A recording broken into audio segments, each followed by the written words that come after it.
The significance of Fire Station 2 was its relationship to the early growth of the city of Charlotte. It took a long time to get that fire station built, partly because that Dilworth wasn't incorporated into the city limits of Charlotte. Dilworth asked to be annexed for that station, and they were annexed, and the station was a few years in coming. Prior to that, they got their fire protection from the station that was right in central Charlotte, right near the square. So here you had this brand new suburb and no fire station. If somebody's house caught on fire, you'd have to go to 5th Street to that fire station, horse-drawn machines or engines, to hopefully get to your house before it burned to the ground.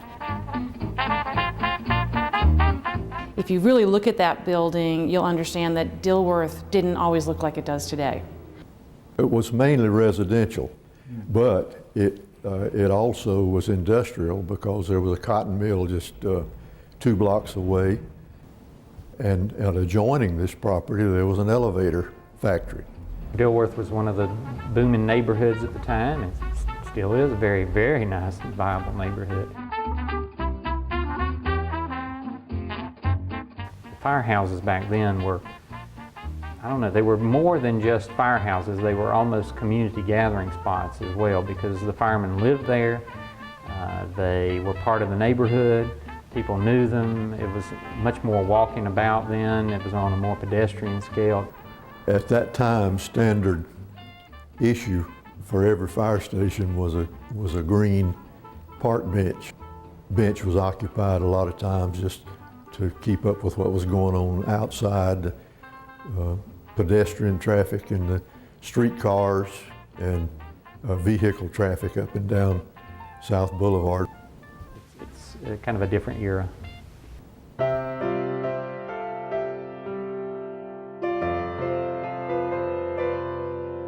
That era of building just had a lot of character. Got the nice corbelling up here on the cornice, and you notice the nicer brick was always put in the front for show, and then the lesser brick on the sides. That was normal. You have this bond pattern on the walls. It's really a little bit decoration, but it also adds strength to the walls. It's kind of a fortress of a building, which is how they built things way back then.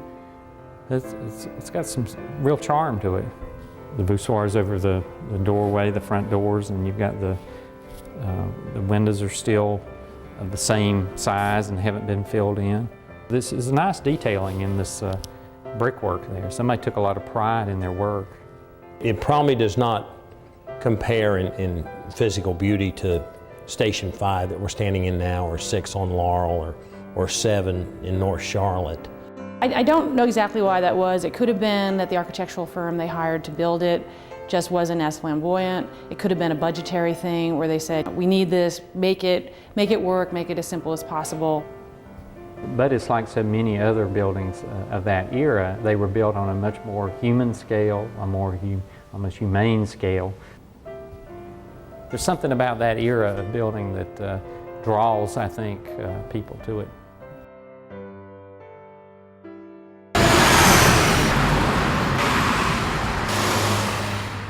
It's the only horse-drawn station still standing. It is the oldest extant Charlotte fire station still standing, and that in itself has value. There was some romance in the time too when it was horse-drawn and everything that went with that. When the alarm would come in, the alert alarm, 2 bells, the horses that stood over on the north wall of the fire station, and they were freestanding. They were not pinned in, they just stood there. They would start prancing as I had it described to me, and they would prance sideways over and assume their places in front of the fire apparatus. And when they were in place, the engineer, who was the driver of the fire apparatus, would reach over and pull a lanyard rope, and this harness that they described as a quick hitch would drop down from the ceiling into place, and someone who had the assignment would go around and assure that all of the harness was in place, and then he would take his place on the fire apparatus, pull the lanyard also for the front doors to open semi-automatically, and then the engineer would give the command to the horses and out they would go.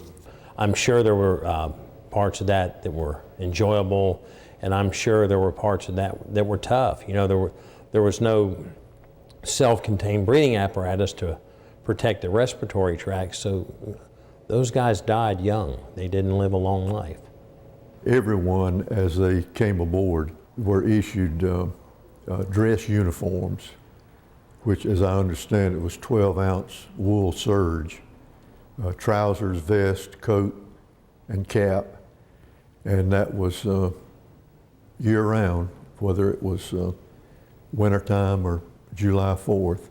The building helps to communicate the reliability and the permanence of the fire service to the population it serves. It does provide that tangible link to the past and to the history and where you've been and why you are what you are now. I mean, this is all, you know, all buildings or most buildings do that for us. They give us that tangible link. That's one of the few things that was, you know, that are there that when we weren't. That fire station, especially because it's now in a pretty developed stretch of South Boulevard, is a great reminder of what came before it, of what enabled Charlotte to be a really prosperous city for most of the last 100 years.